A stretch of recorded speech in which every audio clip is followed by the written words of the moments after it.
歡迎各位觀眾收睇周一長談，我係你哋呢一集嘅節目主持人梁英年。而家大家咧講緊係選舉嘅，但係我同大家咧係回顧翻喺舊年嘅 BC 省選，當時咧其中一個嘅黨領咧係應承過喺選舉之後咧會翻嚟同大家係見面嘅。咁所以今日咧我係請咗呢一位嘅黨領，現時咧已經係成為 BC 省議會裏邊嘅官式反對黨嘅黨領 John Rustad 上嚟同大家係去傾偈嘅。Thank you for coming to the program again, Mr. Rustad. Thank you for having me on. It's been far too long. Our viewers that you promised you will come back after the election. You were really close to form the government of BC, but now you are the leader of the official opposition party, Conservative Party of BC. Tell us what you feel after the election. You're almost there, but not right there yet. Well, obviously it was disappointing on election night. We would have loved to have been able to form government, to bring an end to what David Eby has been doing in British Columbia. However, you know, it's sometimes somewhat satisfying to have taken a party from 2% in the polls to just missing forming government in 18 months. Nobody's ever done anything like that before. So I mean, very proud about what we've been building, but in many ways, we're still just in a building phase for this party. We're still in the process of getting more people engaged, getting more people to know who we are as a party. And in many ways, we've actually redefined what it is to be conservative in the province of British Columbia. Our largest support groups were 18 to 35, ethnic minorities, as well as rural BC. Things that typical traditional conservative parties have not been able to achieve in the past. So, like I say, I'm very proud of what we've been able to build and what we're still building as the Conservative Party of BC. Now that's a good sign that you see more young people are now turning to support the Conservative Party of BC, and it's a change from the old time that say only older people will support those traditional values, but it's not the case these days. But the NDP still form the government. So what do you think is the key issue that's separate your winning from the NDP? Well, I think, you know, one of the reasons why younger people in particular were excited about us is because we were giving them hope. I mean, close to half the children or half the people 18 to 35 are thinking about leaving British Columbia. So they're looking for hope. They're looking for a way to be able to build a future. And ultimately, I think the reason why the NDP were still able to be successful in this last election was, quite frankly, and no better way to put it, they lied. They lied about who we were as the party. They lied about many, many things to people in the province to garner support. And I don't think that's what a political party should do, but that's the process they did. You know, for example, they promised a $1,000 rebate for families plus a $1,000 permanent tax relief going forward. They lied. They had no intention to be able to bring that forward.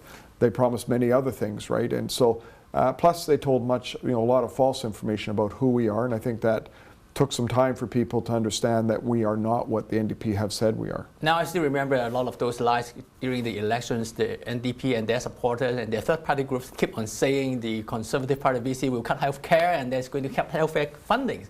That's not true. You haven't said anything like that during the election, and you try to explain, but that is what they keep on telling people during the election.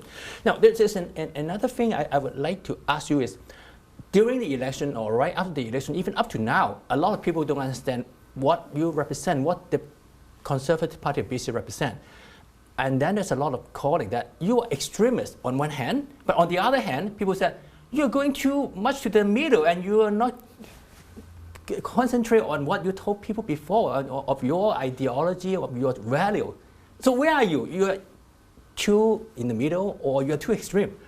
Well, I think, you know, for some people we're too moderate. For some people we're too extreme. Right. I think it's just. Where are you? This is why I've always said, as the Conservative Party of British Columbia, it's not about being conservative or liberal or NDP or Green. It's just standing for what's right and fighting for the average everyday person in British Columbia. That's what the party is that we've built. That's why we have bridged across many different groups that typically have not been part of the conservative movement historically. And I think it's an important place for us to be. So we're grounded in those conservative values. For example, getting rid of SOGI and the sexualization of kids in our school, right? Supporting individual freedom, supporting parents' rights, supporting faith. These are important values that we have as a party. But at the same time, we also want to make sure that we are doing everything we can so that people can build a future in this province, so that all people, no matter where you come from, can look at British Columbia with hope and can live here, you know, free of whether it is racism or hate or any of the rest of these kinds of things, so that they have their rights. This is who we try to be as a Conservative Party. And it's, some people say you're trying to be everything to everybody, and I say no. What we're trying to do is just stand for what's right. Being able to create a future in British Columbia where people can prosper. We have all the potential we could ever want as a province, and we're held back. And in my opinion, that is just wrong. We should be one of the leading jurisdictions. We've got tens of trillions of dollars worth of resources that we should be taking advantage of so that we had the highest standards of living and the highest standards of healthcare anywhere in the world. Why not try to achieve that for the people in British Columbia? Now, but 3 of your elected MLAs left the party, and they said you are going too much to the middle. You're too moderate, so they can't stand you anymore, so they left the party. So what is the real reason why people are leaving? And there are some people even telling the media there are more MLAs that's going to leave your caucus. Yeah.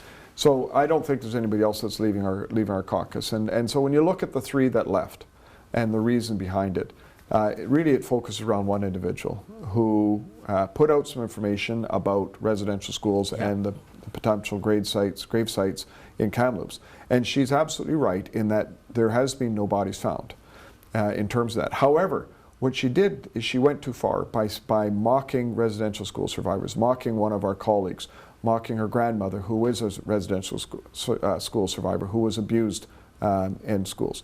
To me, that's wrong. You should not be doing that. The facts are good to point out, and the facts are good to debate. But once it became now, that mocking and belittling, that to me went too far. So I tried to have a conversation with this individual, Dallas Brody. I tried to say, let's find a way to be able to work this through. She wouldn't even meet with me. Matter of fact, and during a caucus meeting, and I don't typically talk about what goes on in caucus, but she actually stood up when somebody wanted to raise this topic in a caucus for discussion. She stood up, she started yelling at caucus and screaming, and then she stormed out of caucus demanding to be kicked out of caucus.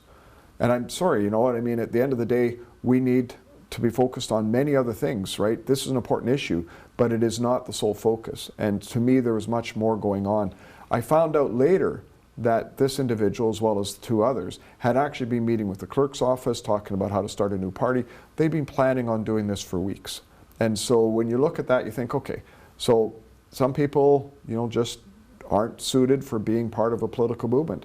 And in my opinion, we always need to be trying to make the tent bigger so that all people can see themselves in who we are as a political party.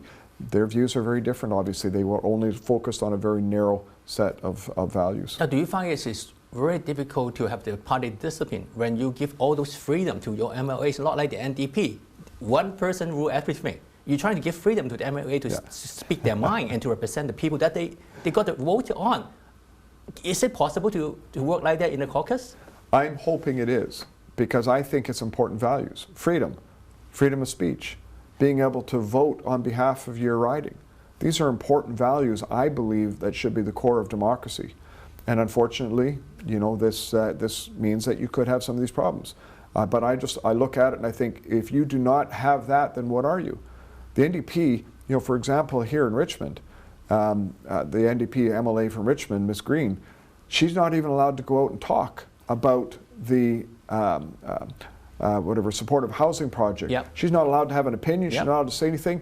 I'm sorry, that's wrong.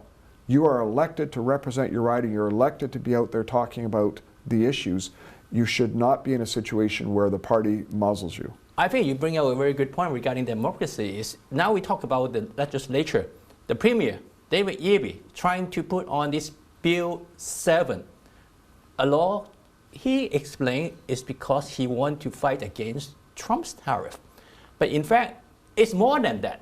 And when you talk about the democracy, we look at ourselves as representative democracy. We elect an MLA to represent the people and speak for us in the legislature. And the legislature discussed to pass bills. But this Bill number 7 is going to take away the power of all the legislators, only concentrate the powers in the Premier's office. Explain to us, what is this Bill 7 and how draconian this bill is? Well, I'll try to summarize it very simply by saying this is something you would call a Henry VIII clause or an enabling clause.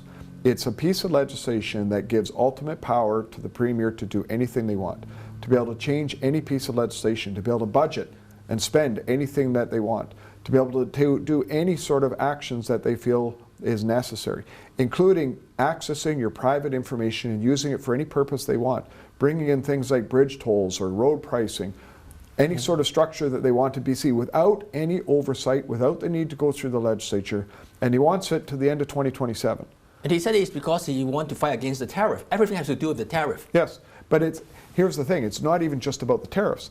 It's about anything that could be perceived as a problem because of tariffs. Oh. So for example, if he thinks that, BC Transit or TransLink, who is going to be facing a $600 million shortfall, if he thinks that there isn't a budget to be able to deal with it, he could do something like bring in road pricing to deal with it and then make the claim that, well, it's because they got a budget problem because of Trump.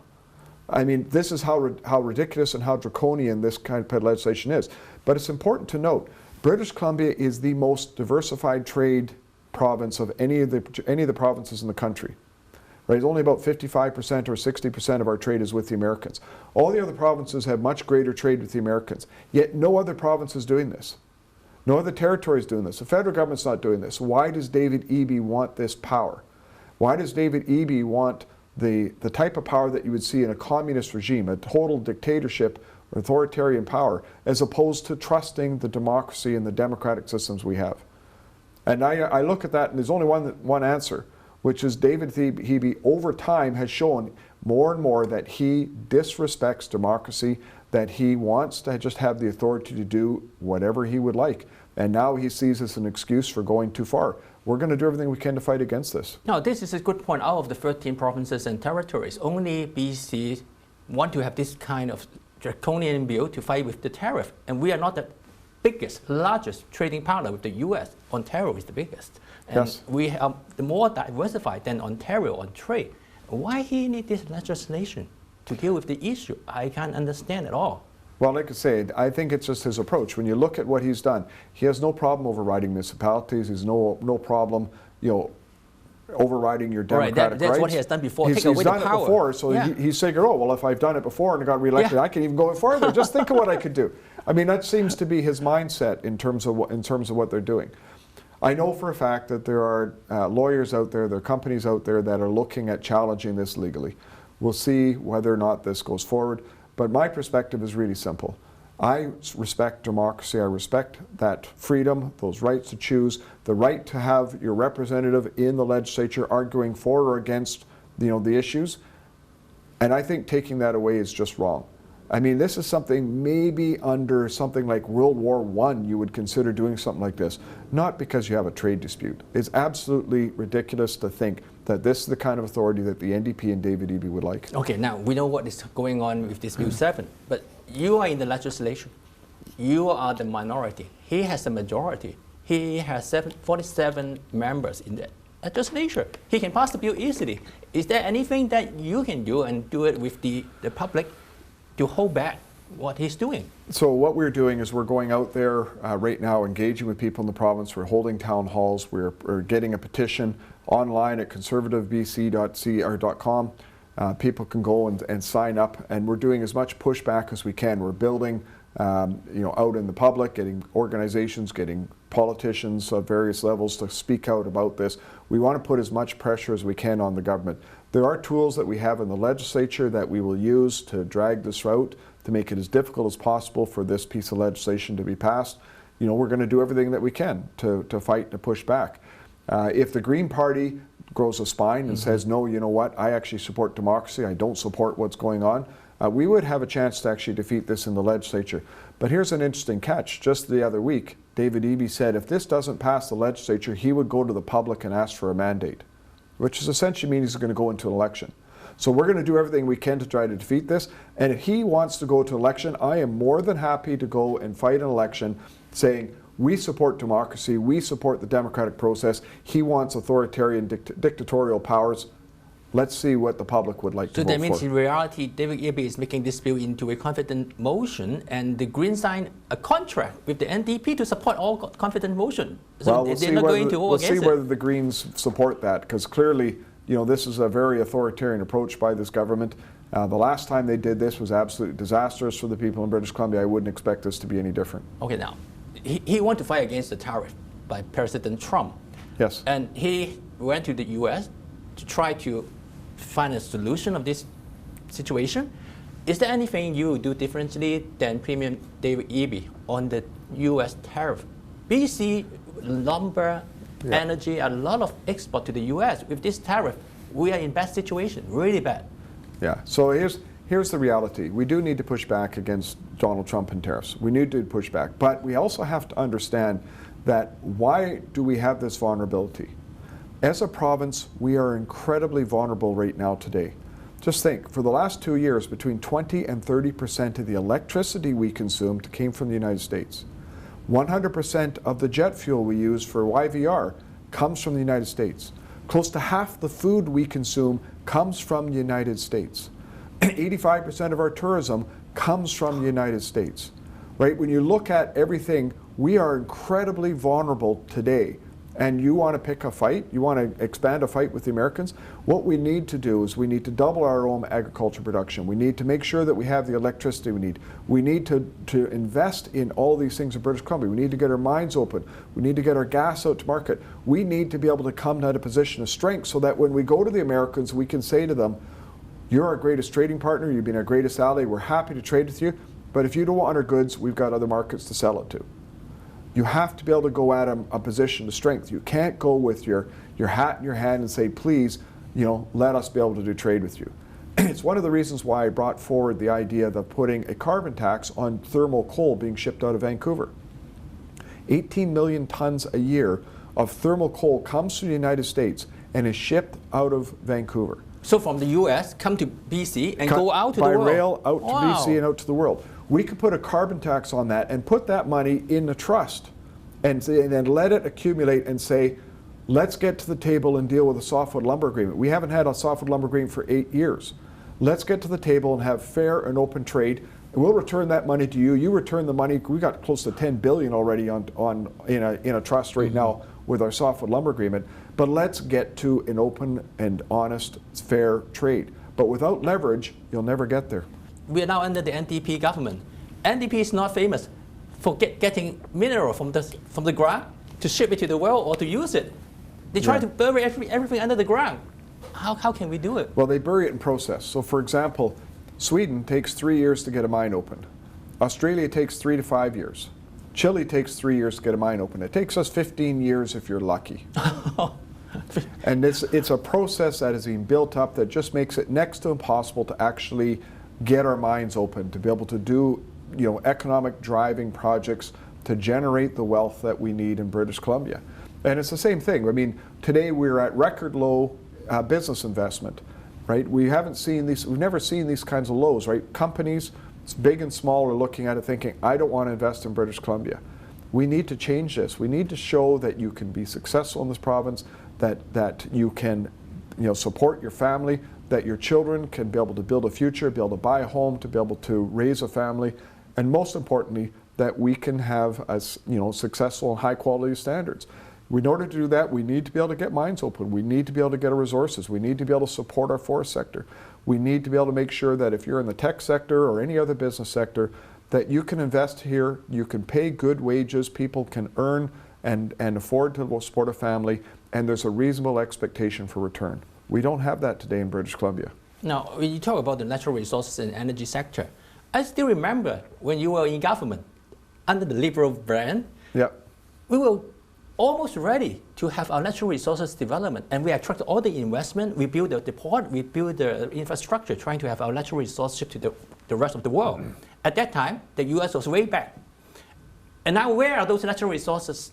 Our natural gas, they are still in BC. They're not going anywhere, and the US is now shipping all their natural gases to many parts of the world now. So what happened? Why the Liberal plan didn't work?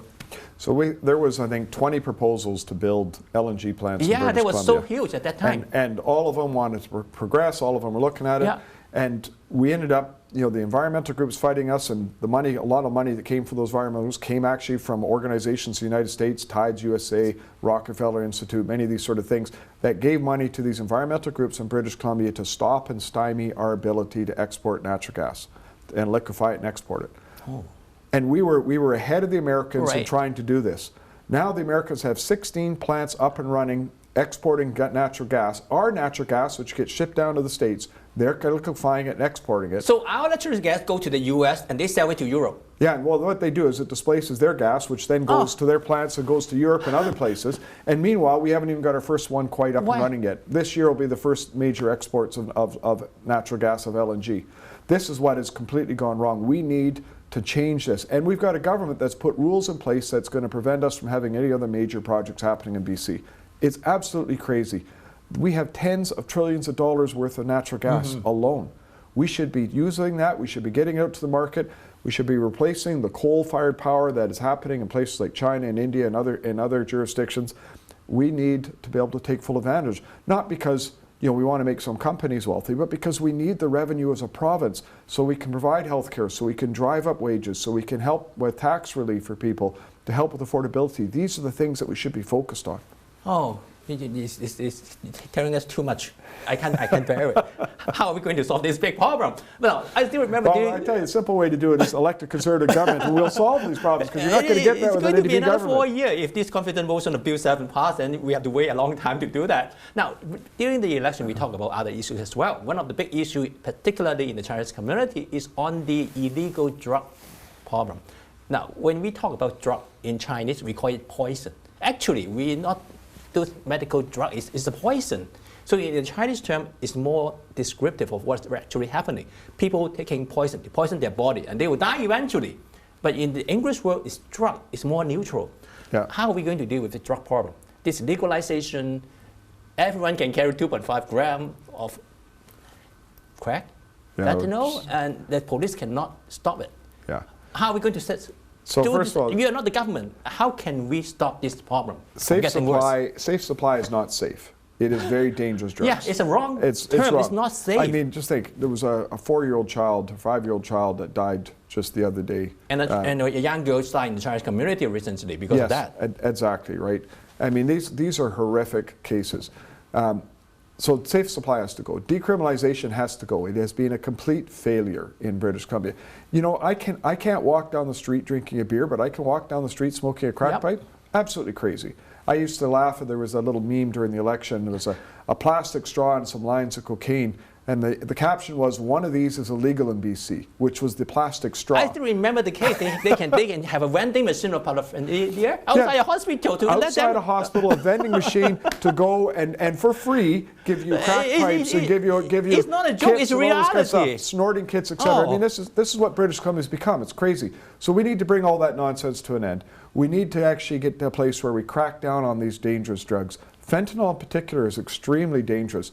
Just 1 pound of fentanyl is equivalent to 15 pounds of heroin, right? And it's going to be very, very dangerous products that are being produced. We have some of the world's largest chemical labs that are producing these electrical drugs in British Columbia. Yeah. We found a couple of them now. We're shutting them down. We should be doing so much more. We don't protect our ports. Less than 1% of the containers are checked coming into British Columbia. We don't have a police port force, a port police force. Right. And we haven't had one since 1997. It's absolutely crazy the lackadaisy approach we are taking to this. Now, we'll never win a war on drugs, but what we can do is we can make it as difficult as possible for these hard drugs, these poisons, as you call it, getting to people and destroying lives. But it looks like it's the other way. Even the Mexican drug cartel, they are setting up. They're operating in British Columbia to set up all those super labs. Yeah. So the situation is getting worse. Yes, it is. If you go to downtown Vancouver, the east side, you can still see all those people walking like that. More and more of that kind of people. Yeah, the walking zombies. They are living a miserable life. How can we save them? Yeah. So that's the other thing that we need to do, is we should be investing heavily in treatment and recovery, and abstinence-based treatment, which we don't, which means, dry, clean. You're not. So what we are doing is you're doing these, low barrier housing, you're warehousing these people and allowing them just to do drugs. There's a housing project in Victoria that is low barrier housing, where they have a special room for smoking fentanyl, and another special room for smoking crack, and another special room for doing other drugs. And then these people have come out, they go into those areas and they come out into the common area and they're still smoking. Yeah. And the people that are working there in these facilities, how can they do it? It's poison. They've actually said to WorkSafe, saying this is an unsafe environment. Yeah, we need to stop this. And the response from WorkSafe was, well, you'll have to wear a gas mask. Oh, Oh. Some of the people working in this facility put up a sign on the wall that just said, hey, you know what, if you want to quit doing drugs, here's some numbers, here's how you can get into treatment in this. The ministry people came by and took it down and said, you can't put that up there because you might offend somebody. And the person who put it up there was suspended without pay for a day. This is what we have become in British Columbia. We have to have a heavy focus on treatment, on getting people into recovery. And we also have to get to a place where we have involuntary treatment. There are some people, and particularly when you're talking about young children, where if the child does not want to go into treatment, there's nothing a parent can do. And I think that's wrong. You know, for example, if you had a 14-year-old daughter who's addicted, and you would want to do everything you can to try to make sure you could get that person, you could get your child off the addiction and into recovery so that they can lead productive lives. And as a parent, you have no rights. In this province, you have no rights, and that's wrong. We need to change that. We need to be able to make sure that parents have the ability to be able to support their child through recovery, so treatment and recovery, so that they can get off the drugs and lead a productive life in BC. So when our children reach the age of 14, the parent lost their ability. Even to at do age it. 12, if the child does not want Even care, at 12 years old? yeah, you don't have a right as a parent to actually put your child in treatment. Unless the child wants to go into treatment voluntarily, you don't have a right. Oh. And that to me is just wrong. And so that's one of the reasons why during the election we called it Christian's Law. Christian DeSoto was a child at grade 9, was suffering from addictions, and the school never told the parents. They never even told the parents that, and even though the school knew that the child was suffering from addiction. So there's no requirement the school have to tell the parent what's happening. That's correct. That child. That's wrong. Correct. It's wrong. That's why these things need to change. We need to be able to make sure that we have that kind of compassionate treatment available for children like that. And in addition to that, there are people in our society who have suffered brain damage because of these drugs. Some of these people will never be able to recover. Yeah. And I think it's wrong to say that they should just be out living on a street.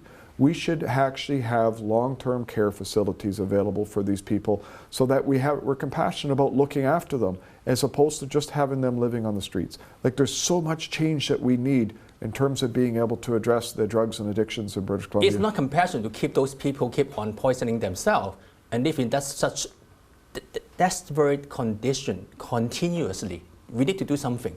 Yeah. So what the government's doing right now is not real compassion. It's not working, right? Clearly it's not working. It hasn't made all the situations only got worse. And it's the same problem with crime.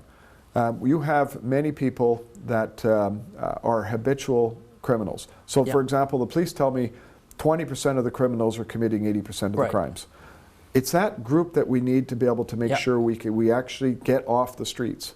And so there's mental health issues, there's addiction issues, we need to deal with those. But for these prolific offenders, particularly these prolific violent offenders, if the courts cannot hold them, and we need to fix the Crown prosecution and the courts, we need to streamline a case for dealing with this. But if the courts can't deal with this, we should actually look at the Mental Health Act.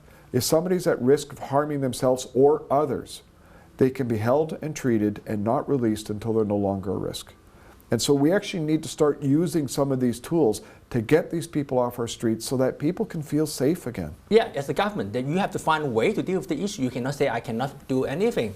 This is the law, this is the law, the court, and you have no responsibility. We elect our government trying to give us a better living, have a safe society.